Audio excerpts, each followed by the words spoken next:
हुँदै जान पर्छ। आमेन। अब हामीको अगाडिको एउटा प्रश्न कि येशूलाई विश्वास गरिसकेपछि तपाई बढ्दै जानु गइरहनु भएको छ, बलियो हुँदै गइरहनु भएको छ कि जसो दिन तपाईले प्रभुलाई विश्वास गर्नु भएको थियो अनि अवस्था उस्तै छ। प्रियहरू, हामी बढ्नु पर्छ, हामी बलियो हुँदै जान पर्छ। तर कतिपल्ट हामीको जीवन यस्तो हुँदैन। पहिलो कोरिन्थीको पुस्तक 3 अध्यायको 1 देखि 2 पदमा पावल प्रेरित यसरी प्रभुको वचनमा लेख्नुहुन्छ, भाइ हो तिमीहरूसँग बोल्दा आत्मिक जनहरूसँग बोले जस्तै म बोल्न सकिन, तर सांसारिक मानिस ख्रिस्टमा दुधे बालकसँग बोले जस्तै म बोल्न सके। मैले तिमीहरूलाई दूध खुवाएँ, खादिलो पदार्थ होइन, किनकि तिमीहरू त्यसका निम्ति तयार थिएनौ र अझै पनि छैनौ।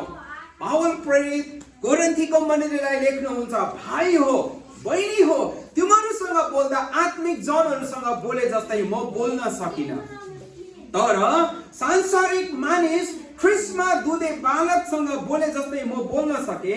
मैले तिमीहरूलाई दूध खुवाएँ, खादिलो पदार्थ होइन, किनकि तिमीहरू त्यसका निम्ति तयार थिएनौ र अझै पनि छैनौ।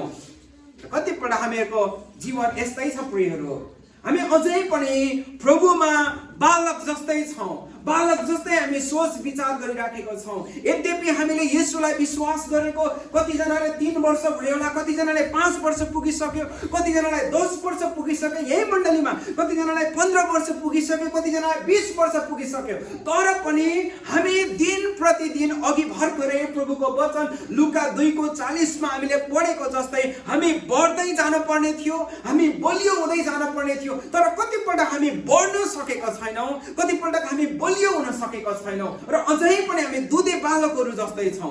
अब प्रश्न हामीको अगाडि आउँछ, त्यसो भएदेखि हामी येशूमा कसरी बढ्न सक्छौँ त? येशूमा हामी कसरी बलियो हुन सक्छौँ? येशूमा बढ्नको लागि के गर्नुपर्छ? येशूमा बलियो हुनको लागि के गर्नुपर्छ? आज मैले ल्याएको बुदाहरू 1 नम्बरको बुदा, हामीको जीवन प्रार्थनाको जीवन हुन पर्छ। अघि लालबहादुर सरले ठिक कुरा भन्नुभयो, प्रभुले उहाँलाई प्रार्थना गर्नका लागि अगुवाई नगरेको भएदेखि उहाँ प्रभुमा अगाडि बढ्न सक्नु हुँदैन थियो, भागेश्वरको झुण्ड अगाडि बढ्न सक्दैन थियो, आशिष मण्डली अगाडि बढ्न सक्दैन थियो। हामी विश्वासमा अगाडि बढ्नको निम्ति, विश्वासमा बढ्नको निम्ति, विश्वासमा बलियो हुनको निम्ति हामीहरूको जीवन प्रार्थनाको जीवन हुन पर्छ। अब हेरौँ, हामीले गरिराखेको सबै कुरोको नक्कल चाहिँ येशू प्रभु हुनु पर्छ। हामीले कोही व्यक्तिको नक्कल गर्नु हुँदैन, बाहिरको मानिसहरूको नक्कल गर्नु हुँदैन। हामीको नक्कल, हामीको मोडल चाहिँ येशू प्रभु हुनुहुन्छ। अनि येशू प्रभुको जीवनलाई अब हामी निहालौँ। मर्कुसको पुस्तक 1 अध्यायको 35 पदमा लेखेको कुरो तपाईहरु निकाल्न सक्नुहुन्छ, टिपोट पनि गर्न सक्नुहुन्छ। मर्कुसको पुस्तक 1 अध्यायको 35 मा मलाई यो पद औधी मन पर्छ र यो एकदम च्यालेन्जिङ पद पनि छ, चुनौतीपूर्ण पद छ। यहाँनिर यसरी लेखिएको छ, बिहान उज्यालो हुनुभन्दा धेरै अघि उठेर उहाँ बाहिर एकान्त ठाउँमा जानुभयो र त्यहाँ प्रार्थना गर्नुभयो। मर्कुस 1:35 मा बिहान उज्यालो हुनुभन्दा अघि उठेर उहाँ भनेको येशू प्रभु एकान्त ठाउँमा जानुभयो र त्यहाँ प्रार्थना गर्नुभयो। उज्यालो हुनुभन्दा अगाडि हेर्नुस् त, उज्यालो हुनुभन्दा अगाडि झिसमिसे बिहानको समयमा येशू प्रभु उठ्न भयो। उहाँले सुतेर प्रार्थना गर्नु भएन। कतिजना हामीको प्रियहरू भन्छ सुतेर प्रार्थना गरे पनि हुन्छ, होइन। प्रभुको वचनमा लेखेको छ उठेर एकान्त ठाउँमा जानुभयो अनि उहाँ प्रार्थना गर्न भयो। आजको दिन तपाईँ र मलाई प्रभुले बताउँदै हुनुहुन्छ कि आज हामीको जीवन यस्तो छ है। बिहान उठेर हामी के गर्छौँ? बिहान उठेर लु मेरो मोबाइल कहाँ छ भनेर हामी मोबाइल हेर्न थाल्छौँ कि कतिजना यस्तै छौँ। बिहान उठेर अरू कुरोमा हामी अल्झिराखेका छौँ कि सायद हामी कतिजना यस्तै छौँ होला। तर प्रियहरू, प्रभु येशूको जीवनलाई हामी हेरौँ। येशू प्रभु बिहान उठेर अरू उहाँले केही कामहरू नगरिकन उहाँ बिहान उठेर अनि के गर्नुभयो? एकान्त ठाउँ खोजेर उहाँ प्रार्थना गर्न लाग्नुभयो। आज के तपाईँले पनि आफ्नो घरमा एकान्त ठाउँ खोजेर प्रभुसँग प्रार्थना गर्नुहुन्छ होला। सायद तपाईँसँग एकान्त ठाउँ बिताउनको लागि कुनै छुट्टै कोठा छैन होला। तपाईँको निम्ति एकान्त कोठा सायद तपाईँको निम्ति भान्सी कोठा पनि हुन सक्छ। तपाईँको निम्ति एकान्त ठाउँ सायद तपाईँ सुत्ने कोठा पनि हुन सक्छ। सायद तपाईँको निम्ति एकान्त ठाउँ तपाईँको बैठक कोठा पनि हुन सक्छ। सायद सक्छ, जुनै पनि ठाउँ हुन सक्छ। प्रियहरू, त्यो ठाउँलाई छनौट गरिकन तपाईले प्रार्थनामा समय बिताउनै पर्छ। यदि साँच्चै तपाईँ प्रभुमा बढ्न चाहनुहुन्छ, प्रभुमा बलियो हुनु चाहनुहुन्छ भनेदेखि तपाईँ कति समय प्रार्थनामा बिताउनुहुन्छ, यो कुरो धेरै महत्त्वपूर्ण छ। प्रार्थनामा समय नबिताएर हामी प्रभुमा बढ्न सक्दैनौँ। प्रार्थना त पढ्नु जान्नेले पनि गर्न सक्छ, नपढ्न जान्नेले पनि गर्न सक्छ। यहाँ बहानाबाजी गर्न सकिँदैन। कतिले भन्छ मलाई पढ्न आउँदैन, म बाइबल कसरी पढ्नु, बाइबल पढ्ने कुरो छैन। यहाँनिर प्रार्थना गर्ने कुरो छ। प्रार्थना गर्नको निम्ति तपाईँ घुँडा टेकेर प्रभुलाई यति मात्रै पनि भन्न सक्नुहुन्छ, प्रभु धन्यवाद, धन्यवाद, धन्यवाद, आजको दिन दिनुभयो, यो दिनको निम्ति धन्यवाद। आजको दिन तपाईँ प्रभुको अनुग्रह कृपा मेरो जीवनमा राखिदिनुहोस् भनिकन तपाईँले प्रार्थना गर्न सक्नुहुन्छ। प्रियहरू, आज हामीको जीवन प्रार्थनाको जीवन हुनपर्छ। तपाईँलाई थाहा छ, यीशु प्रभुको जीवनलाई हेऱ्यौँ भनेदेखि लुका 22:39 देखि 46 पदसम्म हेऱ्यौँ भनेदेखि येशूको जीवनलाई हामीले एउटा प्रार्थनामा गइराखेको जीवनलाई देख्छौँ है। अन्तिम अवस्थासम्म येशू प्रभु प्रार्थनामा आफूलाई राख्नुभयो। लुकाको पुस्तक 22 अध्यायको 39 पदमा लेखेको कुरो, लुकाको 22:39 यहाँनिर यसरी लेखेको छ, 39 देखि 46। बाहिर निस्केर सदाझै उहाँ जैतुन डाँडामा जानुभयो। उहाँका चेलाहरू पनि पछि पछि लागे। त्यस ठाउँमा पुगेपछि उहाँले तिनीहरूलाई भन्नुभयो, तिमीहरू प्रार्थना गरिरह र परीक्षामा नपर। उहाँ तिनीहरूबाट प्राय 30 मिटर पर गएर घुँडा टेकी प्रार्थना गर्नुभयो, हे पिता, तपाईँको इच्छा भए यो कचौरा मबाट हटाइदिनुहोस्, तर मेरो इच्छा होइन, तपाईँको इच्छा पुरा होस्। तब स्वर्गबाट एउटा दूत उहाँलाई बोल्दिन उहाँको अघि देखा परे। अत्यन्तै सङ्कष्ट परेर उहाँले आग्रहपूर्वक प्रार्थना गर्न लाग्नु भयो। उहाँको पसिना रगतका ठुला ठुला थोप्ला जस्तै जमिनमा खसिरहेका थिए। प्रार्थनामा उठेर चेलाहरूले उहाँका आउँदा उहाँले तिनीहरूलाई शोकले गर्दा निदाइराखेको भेटाउनु भयो। उहाँले तिनीहरूलाई भन्नुभयो, तिमीहरू किन निदाइराखेको छौ, उठ र परीक्षामा नपर्नलाई प्रार्थना गर। अन्तिम अवस्थासम्म येशू प्रभुले प्रार्थनामा समय बिताउनु भयो। यस पछाडि उहाँलाई मानिसहरूले थुके, कुटे, कोरा लगाए, उहाँको बेइज्जती गरे, गाली गरे उहाँलाई, अनि कल्वरीको क्रुसमा उहाँलाई झुन्ड्याइदिए, उहाँका हात र पाउमा किला ठोके। यो सबै सहन सक्ने शक्ति येशूले कहाँबाट पाउनु भयो? हामीलाई सानो कुरोले घोज्दा पनि कति दुख छ। उहाँको मानिसहरूले दारी लुछे, उहाँलाई काँडाको मुकुट लगाइदिए, भालाले घोचे, उहाँलाई मानिसहरूले के भन्छ बेचिदिए अनि अपमान गरे। अनि यो सबै दुःख र कष्ट येशू प्रभुले कसरी सहन सक्नुभयो? कहाँबाट यो शक्ति पाउनु भयो? यो शक्ति उहाँले गेत्समनीको बगैँचामा, त्यो दैटन डाँडामा जहाँ उहाँ प्रार्थना गर्दाखेरि प्रभुको वचनमा लेखेको छ, पसिना पनि रगतको थोपा जस्तै चुहिँदै थियो। यसरी उहाँले आग्रहपूर्वक सङ्कष्टमा परेर यसरी येशू प्रभुले प्रार्थना गर्नुभयो। अनि येशू प्रभुले यसरी प्रार्थना गरेको कारण उहाँले आफ्नो शोकलाई उहाँले आफ्नो शक्तिमा बदल्नु भयो। तर येशू प्रभुको चेलाहरू निदाइराखेका थिए, लोलाइराखेका थिए। प्रियहरू, कतिपल्ट हामीको जीवन यस्तै हुन्छ। हामी आफूलाई थकित महसुस गर्छौँ, हामी आफूलाई कमजोर महसुस गर्छौँ, हामी आफूलाई एक्लो महसुस गर्छौँ, ठुलो समस्यामा परेको महसुस गर्छौँ। किन महसुस गर्छौँ? किनकि हामी प्रार्थना गरिराखेका छैनौँ। तर येशू प्रभुको जीवनलाई हेर्नुहोस्, त्यो अवस्थामा येशूले प्रार्थना गर्नुभयो। म साँच्चै आफ्नो व्यक्तिगत जीवनबाट पनि तपाईँसँग भन्दाखेरि जब म प्रार्थनामा समय बिताउँछु, एकदम प्रभुको शक्तिको अनुभव गर्दछु। जुन कुरो म बाहिरको कुरोहरूबाट, बाहिरको मानिसहरूबाट हामी यो कुरो प्राप्त गर्न सक्दैनौँ। म तपाईँलाई उत्साह दिन चाहन्छु। हामी त आशिष मण्डलीको प्रियहरू, तपाईँलाई प्रभुको वचनबाट एउटा चुनौती छ। अब भोलिदेखि जब तपाईँ आफ्नो घरमा जानुहुनेछ, प्रभुको वचनमा लेखेको छ, साँच्चै तपाईँ प्रभुमा बढ्न चाहनुहुन्छ, प्रभुमा बलियो हुन चाहनुहुन्छ भनेदेखि दया गरिकन तपाईँ प्रार्थनामा समय बिताउनुहोस्। उज्यालो हुनुभन्दा अगाडि तपाईँ उठ्नुहोस् अनि प्रभुसँग प्रार्थना गर्नुहोस्, प्रभुलाई धन्यवाद दिनुहोस्, प्रभुलाई धन्यवाद दिनुहोस्। अनि यसरी आफ्नो जीवनलाई तपाईँले सुरुवात गर्नुहोस्। अनि दोस्रो पद, बुधा प्रभुमा बढ्दै र बलियो हुनका निम्ति हामी कसरी अगाडि बढ्नुपर्ने? अर्को कुरो चाहिँ वचन अध्ययनको जीवन हुनुपर्छ। हाम्रो वचन पालनाको जीवन पनि हुनुपर्छ। अध्ययन गरेर मात्र हुँदैन। अध्ययन त महात्मा गान्धीले पनि बाइबल पढ्नुभयो। अघि यहाँनिर सरले ठिकै भन्यो, संसारको मानिसहरूले पनि, नेताहरूले पनि, अगुवाहरूले पनि बाइबल पढ्छ त, खै त उनीहरूको जीवनमा काम हुँदैन त? बाइबल पढेर मात्र हुँदैन, बाइबल हामीको जीवनमा पालना पनि हुनुपर्छ, पालना पनि हुनुपर्छ है। अनि प्रभुको वचन एज्राको पुस्तक 7 अध्यायको 10 पदमा लेखिएको छ। एज्राको पुस्तक तपाईले मसँग निकाल्न सक्नुहुन्छ। यो चाहिँ पुरानो करारमा छ एज्राको पुस्तक। अनि एज्राको पुस्तक 7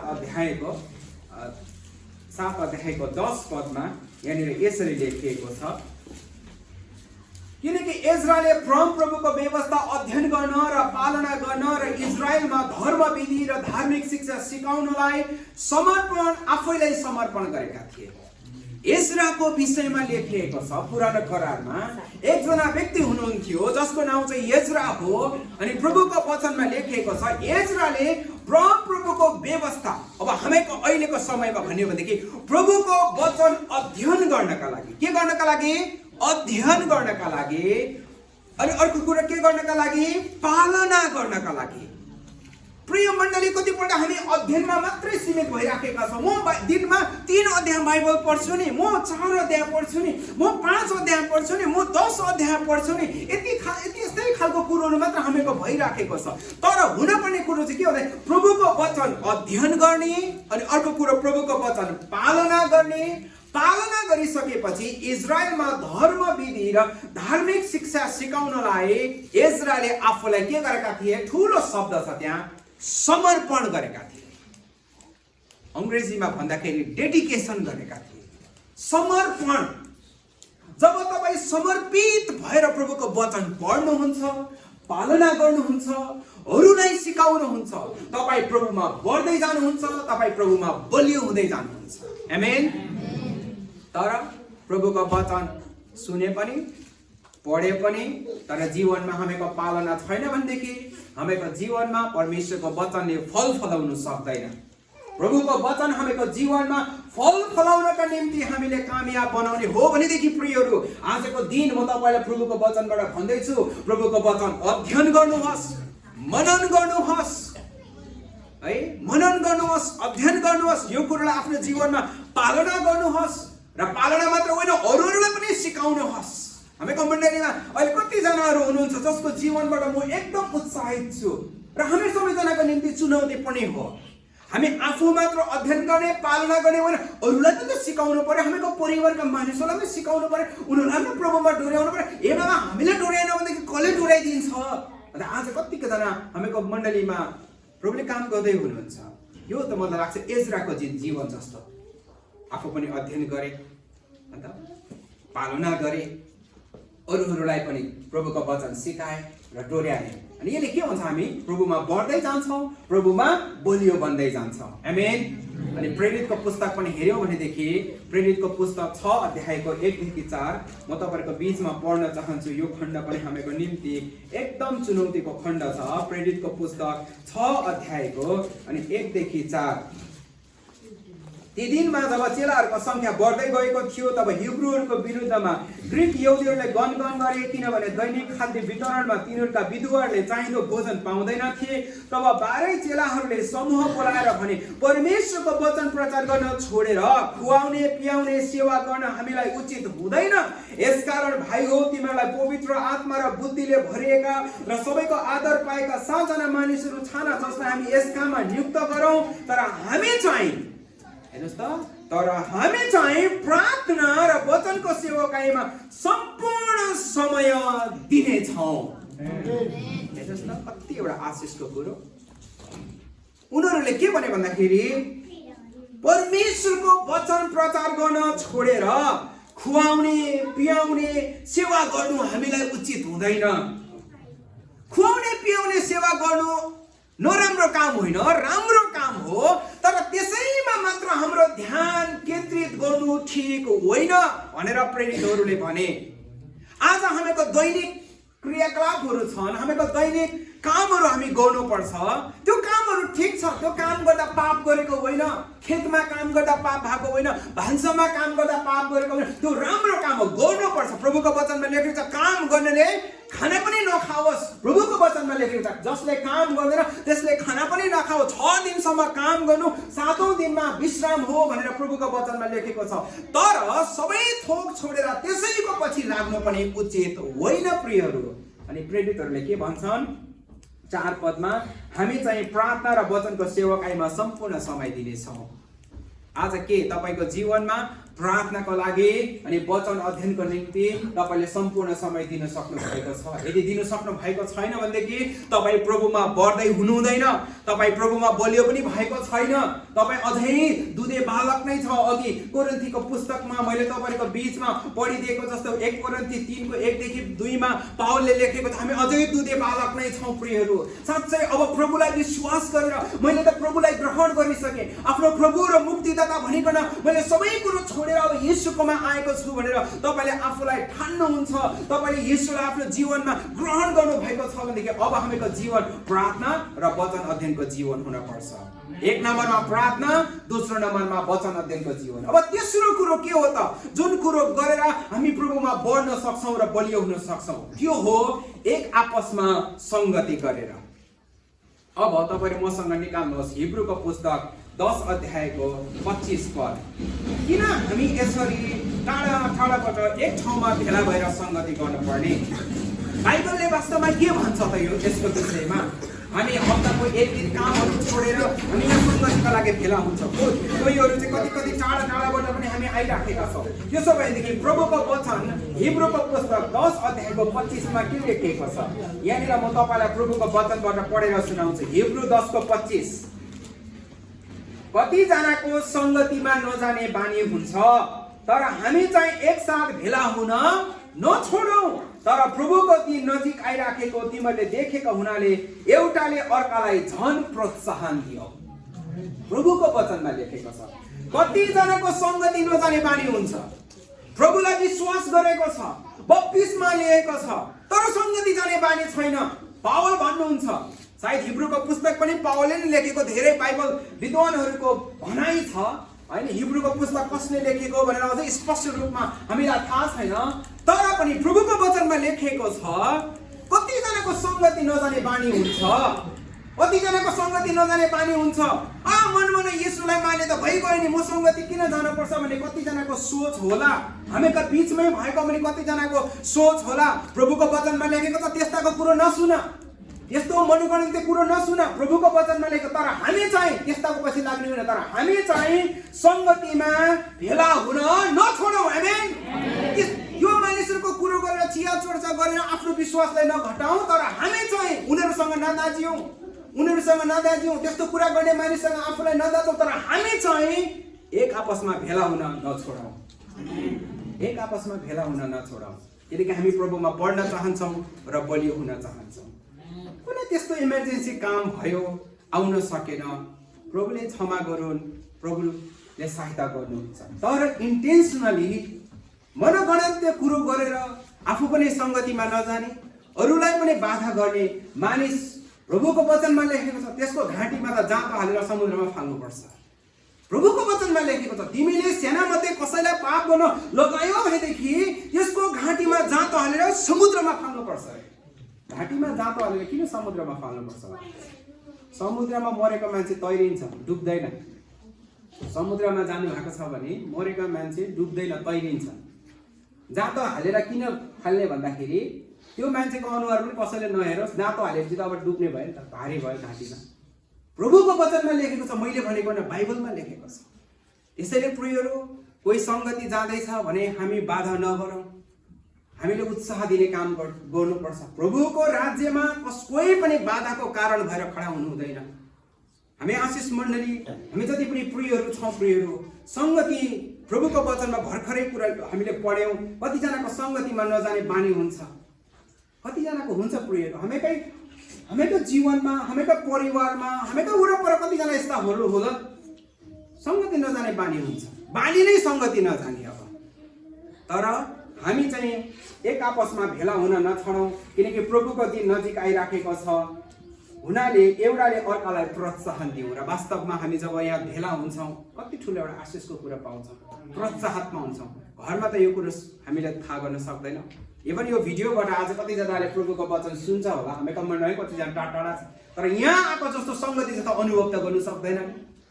संगति त जब हामी एक जग्गामा भेला हुन्छौँ, एकले अर्काको अनुहार हेर्छौँ, हातहरू मिलाउँछौँ, जय मसीह गर्छौँ, प्रार्थना गर्छौँ है, एक ठाउँमा बसेर प्रभुको आशिषहरू अनुभव गर्छौँ, कति ठुलो एउटा उत्साह, कति ठुलो उत्साह। त्यसैले गर्दा साँच्चै प्रभुमा तपाईँ अगाडि बढ्न चाहनुहुन्छ भनेदेखि यो कुरो हामीको जीवनमा हुनुपर्छ। स्वयं येशू प्रभुको वचनमा लेखेको छ लुका 4:16 उहाँ नासरतमा आउनुभयो र जहाँ उहाँ हुर्कन भएको थियो उहाँ आफ्नो आदत अनुसार सभा दिनमा सभा घरमा जानुभयो र पढ्नलाई खडा हुनुभयो। लुकाको पुस्तक 4:16 लेखेको छ। स्वयं येशू प्रभु सभा दिनमा संगति हुने दिनमा सभा घरमा जानुहुन्थ्यो उहाँको आदत अनुसार। आज हिजो हामीको छोराले स्टिभले भन्दै थियो भोलि चाहिँ अन्त शनिबार होइन मण्डलीबार भन्दै थियो। अन्त मलाई सोचे यो त गहिरो रहस्यको कुरो हो। वास्तवमा चर्चमा जानेको निम्ति यो शनिबार होइन यो मण्डलीबार हुनुपर्छ। आमेन। अरे आज कुन बार हो? मण्डलीबार हो। के हो मण्डलीबार? मण्डली जाने दिन मण्डलीबार। आमेन। अब हामीले यो प्रकारले सोच्नु पर्छ किनभने येशू प्रभु आदत अनुसार चर्चमा जानुभयो, त्यो समयको सभा घरमा जानुभयो आदत अनुसार। हामी भन्छौँ नि कोही नराम्रो काम गरेर यसको त आदतै यस्तो हो। आज हामी संगति आउने पनि आदत बन्नुपर्छ। अरे यो त के गर्नेलाई जति यो त आदतै अनुसार चर्च जाने हो है। आदत अनुसार हामी धेरै वर्षदेखि शुक्रबार उपवास बसेको हुनाले अन्त शुक्रबार खाना खायो भने अर्कै लाग्छ। अरे के भयो आज? किनकि त्यो आदत भइसक्यो, अब बानी भइसक्यो, शरीरलाई पनि थाहा भइसक्यो शुक्रबार हो। अब अरू दिन भोक लाग्यो शुक्रबार लाग्दाखेरि आदत भइसक्यो। अब हामीको मण्डली जाने पनि एउटा आदत बन्नुपर्छ प्रियहरू।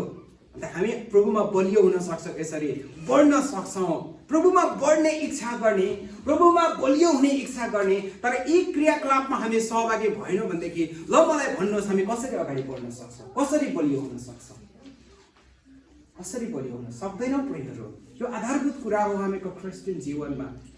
यो आधारभूत कुरा, यो फन्डामेन्टल्स कुरा हो, यो एलिमेन्टरी कुरा। यो कुरा भएन भनेदेखि हामी अगाडि बढ्न सक्दैन। हामी नर्सरीको नानीहरूलाई हामीले एबिसिडी सिकाउँछौँ, क ख सिकाउँछौँ, 1 2 3 सिकाउँछौँ किनकि त्यो सिक्नु हुनको निम्ति महत्त्वपूर्ण छ। किनकि एबिसिडी सिकेन भने ए फर एप्पल कसरी सिक्छ, अब क ख सिकेन भने क कमला कसरी थाहा गर्छ, 1 2 सिकेन भने कसरी हिसाबहरू गर्न सक्छ। यो आधारभूत कुरा। अरे नाति एबिसिडी सिकेर के हुन्छ भनेर त्यो नर्सरीको बच्चाले सोच्यो भने के हुन्छ? अरे त्यो कुरोलाई हामीले अन्डर एस्टिमेट नगरौँ। साधारण कुरो हो, तर यो कुरो भएन भने उनीहरूले अगाडिको कुरोहरू गर्न सक्दैनन्। यो पनि हामीको क्रिस्चियन जीवनमा साधारण कुरो जस्तो देखिन्छ, तर यो कुरो भएन भनेदेखि हामीको जीवन बलियो र बढ्न जान सक्दैन।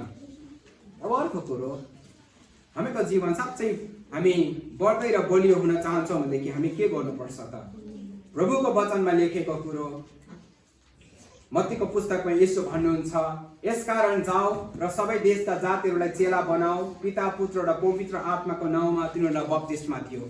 मत्तीको पुस्तकको आखिरी अध्यायको आखिरी पदमा यसरी लेखेको कुरो। अब हामी प्रभुमा बलियो र बढ्दै जान चाहन्छौँ भनेदेखि प्रियहरू हामी येशूको चेला भयौँ। हामीले अब अरूलाई पनि प्रभुको चेला बनाउन पर्छ। पावलले तिमोथीलाई हुर्काएको जस्तै आज तपाईँको तिमोथी को हो त? आज महत्त्वपूर्ण कुरो छ। तिमोथी भनेको जसलाई हामीले प्रभुमा हुर्काइराखेका छौँ। आज प्रभुले हामीलाई अनुग्रह गर्नुभयो, हामीले उहाँको विषयमा थाहा गऱ्यौँ, हामीले उहाँलाई चिन्यौँ, तर हामीले पनि मानिसहरूलाई हुर्काउन पर्यो नि, प्रभुमा बढाउनु पर्यो, सुसमाचार सुनाएर उनीहरूलाई पनि प्रभुको राज्यमा ल्याउनु पर्यो नि। आज हामीको जीवनबाट यो कुरो हुन सकेन भनेदेखि हामी प्रभुमा बढ्न सक्दैनौँ प्रियहरू, हामी बलियो हुन सक्दैनौँ। हामी प्रभुमा बढ्दै र बलियो हुने हो भनेदेखि हामीले चेला हुर्काउने कुरो पनि गर्नुपर्छ। किनकि फलामले नै फलामलाई काट्छ। जब हामी एकले अर्कालाई प्रभुको वचनबाट सिकाउँछौँ, हुर्काउँछौँ, बढाउँछौँ, त्यतिखेर हामी आफै पनि धारिलो भएर जान्छौँ। आमेन। यदि हामीले यो कुरो गरेनौँ भनेदेखि प्रियहरू हामीमा खिया लाग्छ, जङ्क लाग्छ है, हामीमा खिया लाग्छ, हामी धारिलो हुँदैनौँ। हामी धारिलो हुने हो भनेदेखि प्रियहरू हामीले अरूलाई पनि प्रभुको बाटोमा हुर्काउन पर्छ, बढाउन पर्छ। प्रभुले हामीलाई यो एउटा काम दिनु भएको छ अनि यसरी हामी प्रभुमा बढ्दै जान सक्छौँ र बलियो हुँदै जान सक्छौँ। अब अर्को कुरो, प्रभुमा बढ्दै र बलियो जाने हो भनेदेखि तपाईँ र म चाहिँ प्रभुलाई दिने कुरोमा पनि हामी कन्जुसाइ गर्नु हुँदैन। मलाकीको पुस्तक 3 अध्यायको 10 देखि 11 पदमा लेखेको कुरो हो, तपाईँहरूको बिचमा म पढिदिनेछु। यो आखिरी मेरो पोइन्ट हो तपाईँहरूको बिचमा। मलाकीको पुस्तक 3 अध्यायको 10 देखि हामी हेर्नेछौँ। सम्पूर्ण दशमांश ढुकुटीमा ल्याओ ताकि मेरो घरमा भोजन रहोस्। यसमा मलाई जाँचेर हेर, सर्वशक्तिमान परमप्रभु भन्नुहुन्छ, म स्वर्गका ढोकाहरू उघारेर पर्याप्त ठाउँ पनि नहुनेसम्म आशिष तिमीहरूलाई वर्षाउँछु या वर्षाउँदिन, सर्वशक्तिमान परमप्रभु भन्नुहुन्छ। यदि साँच्चै प्रभुमा हामी अगाडि बढ्ने हो भनेदेखि प्रियहरू, हामी एक सिद्ध जीवन प्रभुमा जिउन चाहन्छौँ भनेदेखि हामीले प्रभुलाई दिने कुरोमा हामी कन्जुसाइ गर्नु हुँदैन। प्रभुको सेवाकाईको निम्ति मुठी खोल्ने कुरोमा हामी कन्जुसाइ गर्नु हुँदैन। 10 मान्छ भनेको 10,000 कमाउँदा हामीले 1,000 प्रभुलाई भेटिदिने कुरो, 20,000 कमाउँदा 2,000 दिने कुरो, 30,000 हामीले कमायो भने 3,000 प्रभुलाई भेटिदिने कुरो। हामी यो कुरोमा पछाडि हट्नु हुँदैन।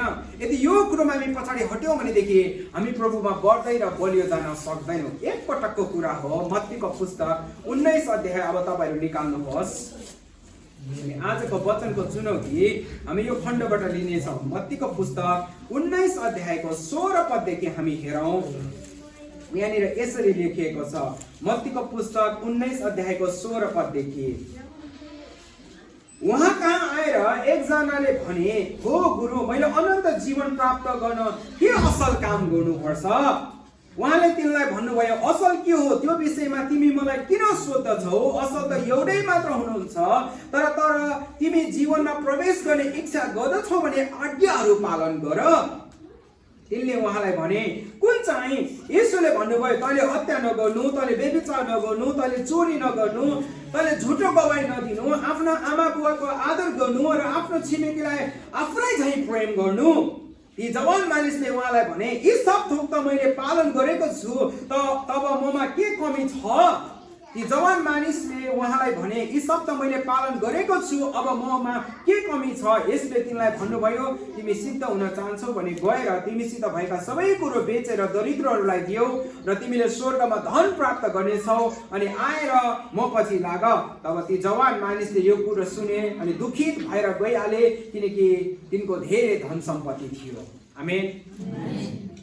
प्रभुमा अगाडि बढ्नका निम्ति, बलियो हुनका निम्ति प्रभुको वचनमा लेखेको छ, एकपटक एउटा धनी केटो येशू कहाँ आयो र येशूलाई सोध्यो, मैले अनन्त जीवन प्राप्त गर्न के गर्नुपर्छ येशू?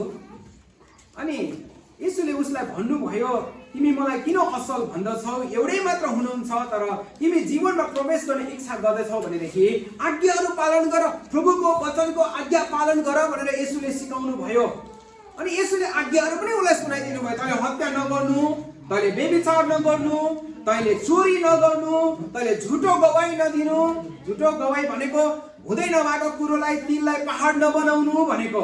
अनि आफ्नो आमा बुवाको आदर गर्नु र आफ्नो छिमेकीलाई आफू जस्तै प्रेम गर्नु। येशूले यो धनी मानिसलाई भन्नुभयो, तिमी अनन्त जीवन प्राप्त गर्न चाहन्छौ भने यो आज्ञाहरू पालन गर छोरा।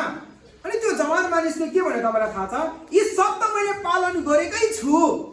अरे येशू, तपाईँ भन्नुहुन्छ तैँले हत्या नगर्नु, म हत्या गर्दिनँ, मैले व्यभिचार पनि गर्दिनँ, म चोरी पनि गर्दिनँ, झुटो गवाही पनि दिदिनँ, आमा बुवाको आदर पनि गरिराखेको छु। यो सबै कुरो त्यो धनी केटोले भन्छ। त्यसपछि येशूले भन्नुहुन्छ है त्यसलाई, त्यसो भनेदेखि तिमीले सबै आज्ञाहरू पालन गरेका छौ भनेदेखि तिमी सिद्ध हुन चाहन्छौ। सिद्ध भनेको पर्फेक्ट हुन चाहन्छौ, पूर्ण हुन चाहन्छौ भनेदेखि तिमीसित भएको सबै बेचेर दरिद्रलाई दियौ र तिमीले स्वर्गमा धन प्राप्त गर्नेछौ, अनि आएर मेरो पछि लाग। अन्त यो कुरो सुनेर त्यो धनी केटो खुसी हुँदैन। प्रभुको वचनमा लेखेको छ, त्यो जवान मानिसले यो कुरो सुनेर दुखित भएर गइहाले, किनकि तिनको धेरै धन सम्पत्ति थियो। प्रियहरू, जब प्रभुलाई दिने कुरो आउँछ, प्रभुलाई दिने पर्ने कुरो आउँछ, हामी पनि यो धनी केटो जस्तै दुखित नहौँ, अँध्यारो अनुहार नलगाऊ है। आज प्रभुले दिनु भएको छ त प्रभुलाई दिँदैछौँ, प्रभुले नदिएको भएदेखि कहाँबाट दिन्थ्यौँ? प्रियहरू, आज प्रभुले दिनुभयो यो जीवन, प्रभुले काम दिनुभयो, प्रभुले आम्दानी बढाइदिनु भयो, र पो दिन सक्ने भयो, नत्र त कहाँबाट हामी दिन सक्थ्यौँ? तर यो धनी केटो जस्तो हामी दुखित नहौँ। यदि थोरै दिएको कुरोमा हामी इमान्दार भयौँ भनेदेखि प्रभुले हामीलाई अझै बढी दिनुहुनेछ। यसैले हामीको मण्डली परिवार, म तपाईँलाई उत्साह दिन चाहन्छु, जब तपाईँले कमाइ गर्नुहुन्छ प्रभुको निम्ति तपाईँले छुट्याउनुहोस्। यो चाहिँ प्रभुको भाग हो है, यो चाहिँ प्रभुको भाग मैले दिनुपर्छ। तपाईँको बाली नानीबाट, तपाईँको वस्तुभावबाट, तपाईँको आम्दानीबाट तपाईँले परमेश्वरलाई छुट्याउनुहोस्। हिजोको दिन हामी मण्डलीको आर्थिक विवरणहरूको हिसाब लेखाजोखा गर्दै थियौँ। हामीको मण्डलीमा लगभग हामीले गत वर्ष र त्योभन्दा अगाडिको वर्ष गरेर 1,00,000 कति हजार जस्तो हामीले पैसा भेटीबाट संग्रहण गर्न सकेको रहेछौँ। अनि हामीको मण्डलीमा कति खर्च पनि भएको रहेछ। केही समय पछाडि त्यो विवरण हामी सुन्नेछौँ। तपाईँहरू यही हुँदै गर्दा त्यो कुरोहरू हामी तपाईँलाई जानकारी गराइदिनेछौँ। तर हामीले प्रभुको निम्ति मुठी खोलेन भनेदेखि तपाईँहरू हामी प्रभुको काममा कसरी अगाडि बढ्न सक्छौँ।